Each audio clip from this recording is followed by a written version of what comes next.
Okay, so our next step here is going to be to add in our shadows, our shadow layer. So what we're going to do is turn off all of our color layers that we've had on this up to this point.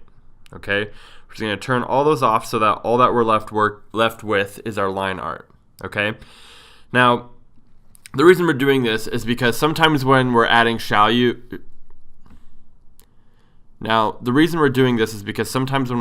shadow and value, depending on what color there is, it can kind of mess with our heads about what the light is actually supposed to look like. And so by taking out all the color and we just have this gray neutral tone, it's going to make it a lot easier for us to clearly see. And then afterwards we can go back in and turn all of our color layers on and it will be accurately depicted. So I'm going to create a new layer. I'm going to set it to multiply. So created a new layer by hitting the plus button, select the N, and then I'm going to click on darken and then select multiply. Okay. So for my shadow layer, I'm going to pick a light gray color, and then I'm going to keep using my hard brush. Okay. So now that we have that, we have our layer ready, we have the right brush and the right color, we're going to start painting. So when you're laying in the shadow, you want to think about what direction the light is coming from. So for this guy, I'm imagining that the light is coming from, let's see, let's do like maybe kind of like this direction. Okay, so that's where the light is going to be coming from. So as I'm painting, I need to take that into account. Everything on this side is going to be in shadow and everything on this side is going to be in light, right? So let's go ahead and start painting and I will explain to you what I mean as we go through it. And I'm going to make this a little bit darker. So bring my brush down a little bit and I'm going to start by and you know what? Let's select this layer so we don't paint outside again. So select your shape layer. We're going to come up here again and we're going to start painting. So I'm imagining that because it's coming back from this direction, most of this is all going to be in shadow. So I'm just, in one big sweep, I'm going to paint all of this in shadow. Now a lot of times what I see a lot of amateur or beginner artists do is they don't ever take into account cast shadow. Now what cast shadow is, it's when if you go outside and it's sunny outside and you hold your hand out, you can see a shadow of your hand, right? But also, when you look underneath your hand, that part is not as bright as the top of your hand because the part under your hand is in shadow. The part that is on the cement that the light is shining on, that's the cast shadow, okay? The shadow under your hand is the form shadow.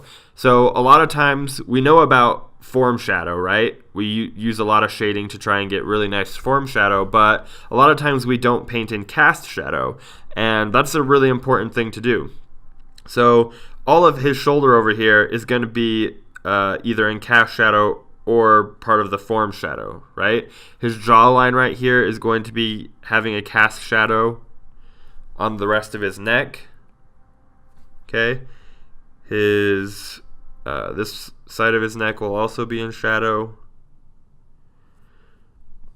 A little bit under his jaw will be in shadow.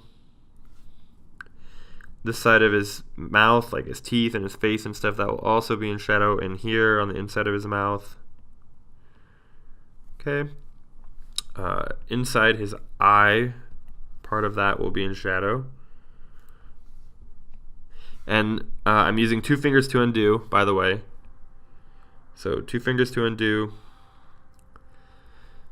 Getting in there. Okay. And the reason I'm using this hard brush is because in cell shading, we don't want these blended edges, right? That's going to take a long time. We want to be able to do this quickly. So I'm just going with this hard brush with a really hard edge and defining where is the shadow hitting? Where is it meeting in this painting? Grab that fold of his neck. Can imagine probably has like some wrinkles under here, so we can paint that in. And we're going to go back later with the eraser and clean this up. So that looks good. Let's see, where else? In here, in his little nose socket, will be in shadow. That will be in shadow. Small holes. Okay.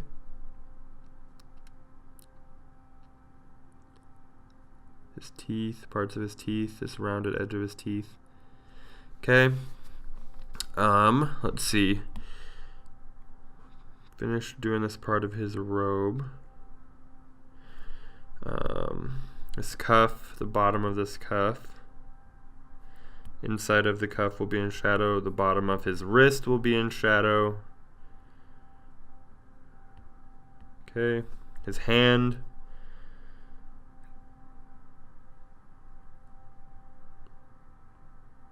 His knuckles.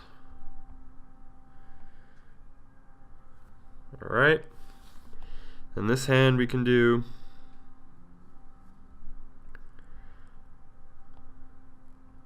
bottom edge of each finger. Perfect. Okay. Probably his thumb down there. Let's see. There's going to be a shadow being cast. Let's go ahead and erase that really quick. Whoa. Bring our paintbrush size down, our eraser size. Okay. And then, yeah, this side of his neck, where the collar is going to be a thin shadow. So when you're thinking about cast shadow, you have to remember the closer it is to something, whatever's casting the shadow, the smaller it's going to be. So his robe is pretty much touching his neck, which means it's going to be a very thin cast shadow, right? But if it's far away, the cast shadow is going to be really big. Okay, so we got that in there.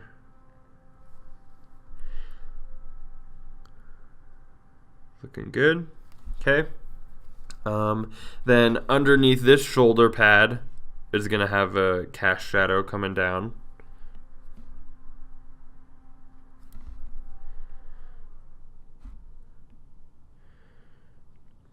There we go. Perfect. Okay, and then this arm, the underside of this arm will all be in shadow. Cast shadow from his top hand onto his bottom hand. Okay. And his robe underneath there. Perfect. And then some of this will be in shadow. There we go. So that's looking pretty good to me.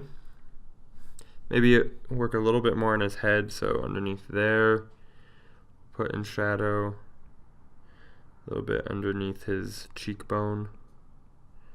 Okay, that looks good. So now, go ahead and deselect everything, select our eraser tool, and we're gonna go ahead and go back and clean some of this up, okay? Oh, actually, I almost forgot, we need to do his staff. So, reselect your shape layer, the red layer, click back on your shadow layer, and we can go in and do the staff really quick. So this side of the staff is all going to be in shadow.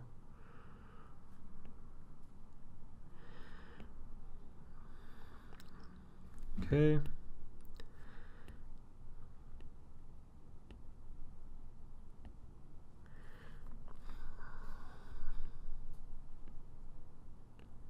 Perfect. And then inside that hole will also be in shadow. Okay, it's looking pretty good. So now we can deselect that by hitting the S button, and then we are going to stay on that layer and select our eraser tool so we can go in and clean some of this up. So for example, I'm going to come over here to these wrinkles. I want them to have more of a point. So I'm just going to chisel away at that until it looks the shape I want. Okay. When you're doing this, you want to think about the shapes that your shadows are making, right? I'm going to come in here in a second and add some sort of visual contrast by breaking up some of these big shadow block shapes so that it has some visual interest. Like, for example, over here, I want it to look like some of the light is catching on his sleeve, you know. Maybe a little bit more is coming out over here than on the rest of him. and just play around with it. Look at reference photo, especially for light. Reference photo is so important when you're working with light in deciding, how it's going to function, where the main focus is going to be. And you know what? I don't think I like that, so we'll try it in another spot in a minute. So yeah, keep chiseling away. I think I want this to be a little bit thinner. You also have to remember in art, there's really no such thing as a right or wrong move. There's only such thing as what looks good, okay? And maybe some fine artists are going to give me a lot of garbage for that, and they disagree, and that's fine. They can think whatever they want. But as a production artist, if you're going into concept art, really it matters how it looks, if it works good for the director, right? So these are all like, guidelines and different techniques for you to try. But if you find that it's not looking as good as you want, you don't have to be married to this technique, Try something new. Like I said, there's no rules. There's only what looks good. All right. Getting some of this cleaned up.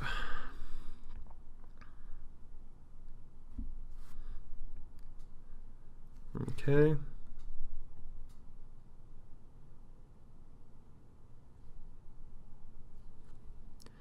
Looks good.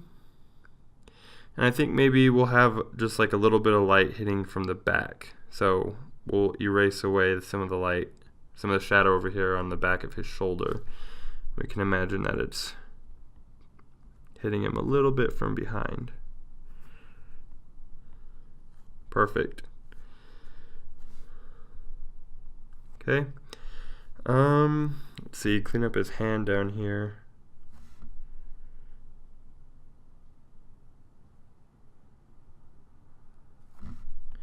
Looking good.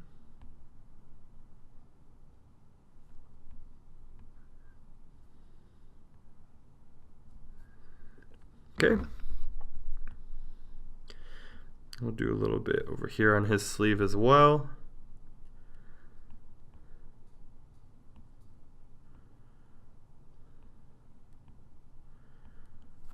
Perfect.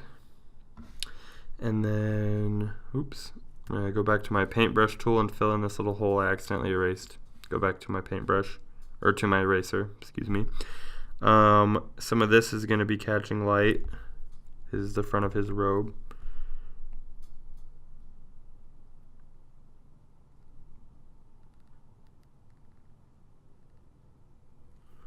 Okay. And a little sliver over here as well. That's good. Let's see. Let's make it a little small. When you make something really small, it's really easy to get a really quick idea of what the light is looking like in the image as a whole. So I'm going to make it really tiny, and to me that looks pretty good, that lighting. So bring it back up. There's a few more places I want to clean up. His hand over here.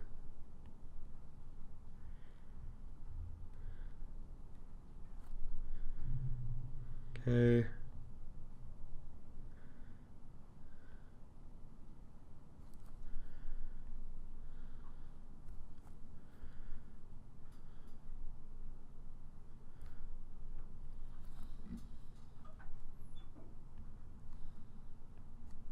Looks good.